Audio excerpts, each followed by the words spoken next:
চাকৰি ওলাব 2 লাখ, 25,000 ওলাব পুলিচত, 75,000 ওলাব স্কুল কলেজত, 1 লাখ ওলাব nurse, laboratory technician, grade 3, grade 4। কিন্তু 10,000 নিদিওঁ। এইবাৰ আমি আপোনালোকক 25,000 টকা দিম। কিমান দিম ডাঙৰ কৰি কওক? 25,000 টকা প্ৰতিগৰাকী মহিলাই পাব। আৰু ভগৱানে যদি মোক শক্তি দিয়ে, এইবাৰ কৈছিলোঁ 10,000 দিম, দিলোঁ 19,000, এইবাৰো কৈছোঁ 25,000 দিম। ভগৱানে শক্তি দিলে কিজানি ইয়াতকৈ বেছি দিব পাৰোঁ, হয়নে নহয়?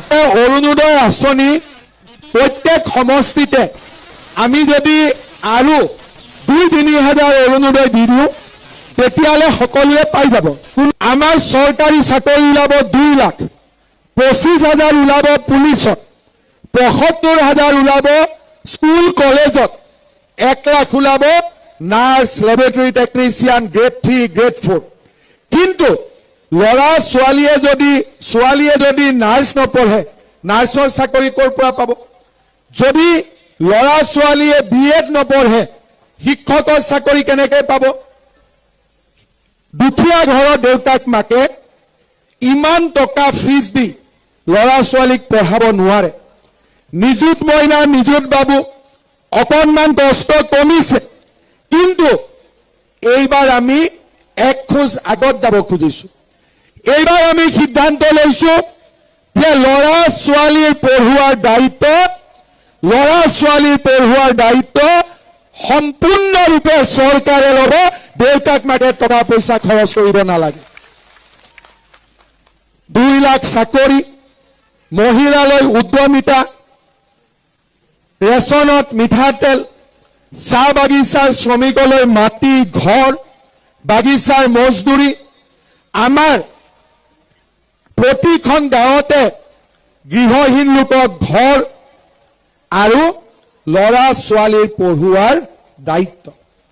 এই কাম আগতেও চৰকাৰবিলাকে কৰিব পাৰিলেহেঁতেন, কিন্তু তেওঁলোকে নকৰিলে।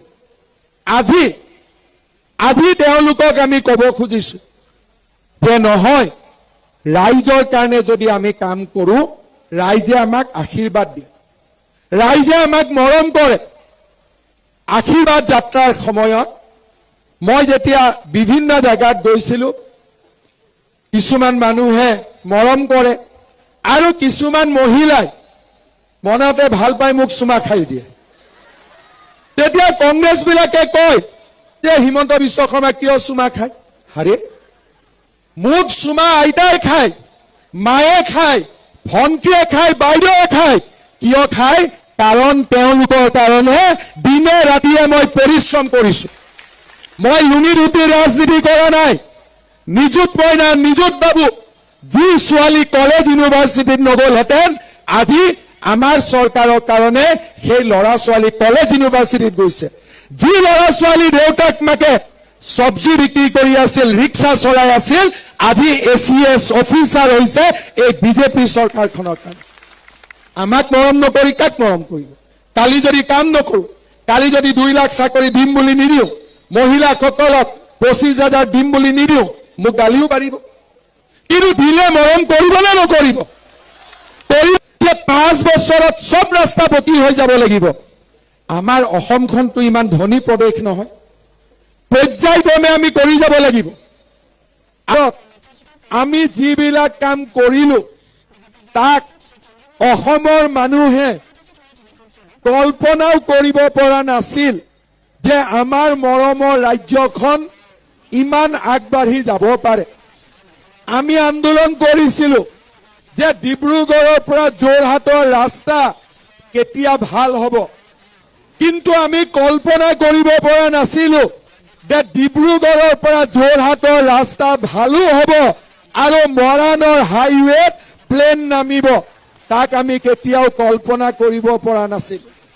ব্ৰহ্মপুত্ৰৰ ওপৰত এখনৰ পিছত এখন নতুন ব্ৰিজ, কাজিৰঙাৰ ওপৰত 34 কিলোমিটাৰৰ ফ্লাইঅভাৰ, গহপুৰ আৰু নুমলীগড়ৰ মাজত ব্ৰহ্মপুত্ৰৰ গহ্বৰেদি ৰেল আৰু গাড়ী যোৱাৰ ব্যৱস্থা আমি অসমীয়াই তাক কল্পনাও কৰিব পৰা নাছিলো।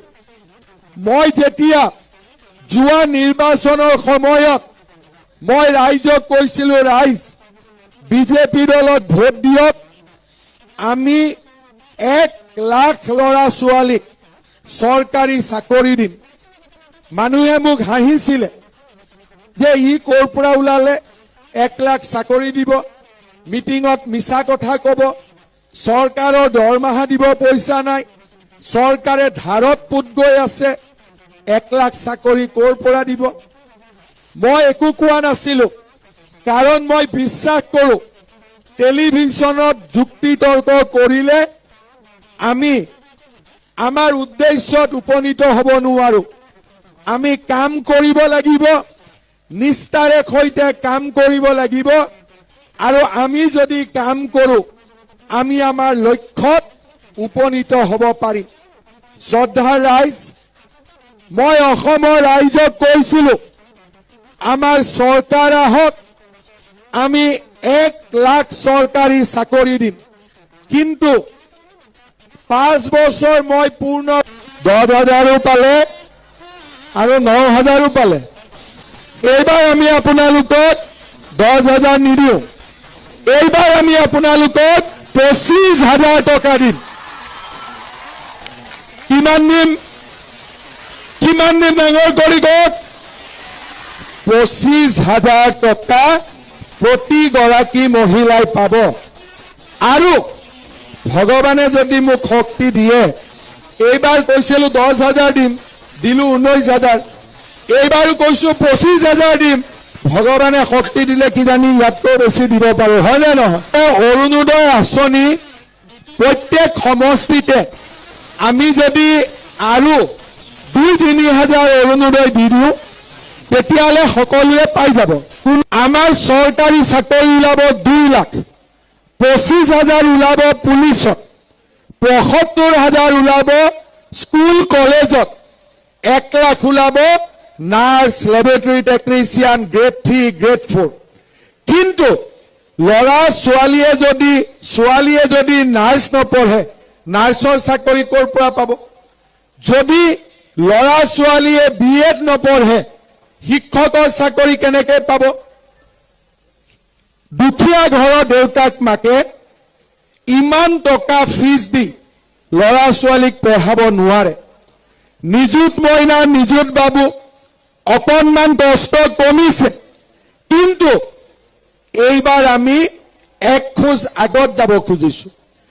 এইবাৰ আমি সিদ্ধান্ত লৈছো যে ল'ৰা ছোৱালীৰ পঢ়ুৱাৰ দায়িত্ব সম্পূৰ্ণৰূপে চৰকাৰে ল'ব।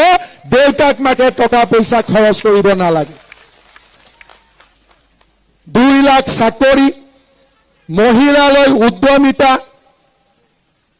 ৰেচনত মিঠাতেল, চাহ বাগিচাৰ শ্ৰমিকলৈ মাটি, ঘৰ, বাগিচাৰ মজদুৰি, আমাৰ প্ৰতিখন গাঁৱতে গৃহহীন লোকক ঘৰ আৰু ল'ৰা ছোৱালীৰ পঢ়ুৱাৰ দায়িত্ব।